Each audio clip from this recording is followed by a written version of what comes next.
2025 সাল কি বিচ্ছেদের সাল? বিথি আপু আর রাজ ভাইয়ের সম্পর্কটা কত ভালো ছিল, আমরা দেখতাম প্রত্যেকটা ভিডিও, আমি তার দেখতাম, একটাও মিস করতাম না। কিন্তু মাঝখানে কি হয়ে গেল? হ্যালো ভিউয়ার্স, আসসালামু আলাইকুম। অনেকে বলতেছে বিথি আপুর নতুন শাশুড়ির ছবি ভাইরাল হওয়ার পর থেকে তাদের মধ্যে ঝামেলা চলতেছে। আসলে কি তাই? আমরা বাইরে থেকে অনেক কিছুই বলি, মানুষকে না জেনে না বুঝে অনেক কথাই পিছনে বলতে আমরা খুব ভালোবাসি। আসলে ওদের মধ্যে যে কি হয়েছে সেটা কিন্তু আজ পর্যন্ত আমরা কেউ বুঝতে পারলাম না। কেউ কিন্তু একটু ইঙ্গিতও দিল না যে এটার জন্য এটা কিছু হচ্ছে। ওদের এক একটা পোস্টে এক একটা কথা বলছে এক একজন করে, আমরা সেটা শুনেই মানে থাকতেছি। আর শুধু একটা জিনিসই আমাদের ভিতরে, সবার ভিতরে একটাই প্রশ্ন, যে আসলে হঠাৎ করে ওদের মাঝে কি হয়ে গেল এত মারামারি। বিথি আপুর চোখের নিচে যে কালো দাগটা পড়েছে, উনি কিন্তু এই কথাটা এখনও প্রকাশ করেননি যে কিসে ব্যথা পেয়েছেন উনি। উনি শুধু বলতেছে যে আমি ব্যথা পেয়েছি, আসলে কিসে ব্যথা পেয়েছে, কি হয়েছে, এটা কিন্তু কেউ বলতেছে না। সবাই শুধু বলতেছে যে আসলে ওদের মাঝে অনেক মারামারি হয়েছে, বিথি আপু নাকি রাজ ভাইয়াকে মেরে একদম হাসপাতালে পাঠিয়ে দিয়েছে। আসলে কি সত্যি এই কথাটা? আসলে কি বলবো, মানুষের সংসার জীবনে অনেক কিছুই হয়। সংসার জীবনে ছোটোখাটো মানে বিষয়গুলো অনেক বড় আকার ধারণ করে মাঝে মাঝে। সবসময় তো এক সময় যায় না, মানুষের সুখ দুঃখ নিয়েই হচ্ছে সংসার।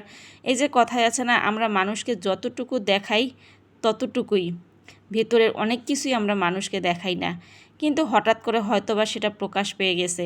রাজ ভাইয়া যদি সেই স্টোরিটা না দিত হয়তোবা সেটাও প্রকাশ পেত না। অনেকে বলে মাঝে মাঝে রাজ ভাইয়া নাকি বিথি আপুর গায়ে হাত উঠাতো, অনেক মারধর করতো। কিন্তু বিথি আপু যেটা বলল, রাজ কখনো তার গায়ে কোনো দিনও হাত দেয়নি। সে অনেক রাগী, রাজ ভাইয়া নাকি অনেক রাগী, উনি নাকি কথায় কথায় অনেক রেগে যায়। উনি বলল আমি তাকে পেয়ে সুখী, তার মতো হাজব্যান্ড কারো হয় না। এমন অনেক ধরনের কথাই বলে উনি সব সময়।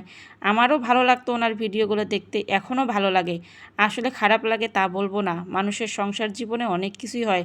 সেটা যে আমরা পাবলিকরা ছোটোখাটো একটা বিষয়কে এত বড় আকার ধারণ করে ফেলেছি, ভাইরাল করে ফেলেছি, তাদের এই ছোট আকারগুলো কি আর বলবো। আমাদের কাজ নাই খেয়ে দিয়ে মানুষের সংসারে নাক গলাই।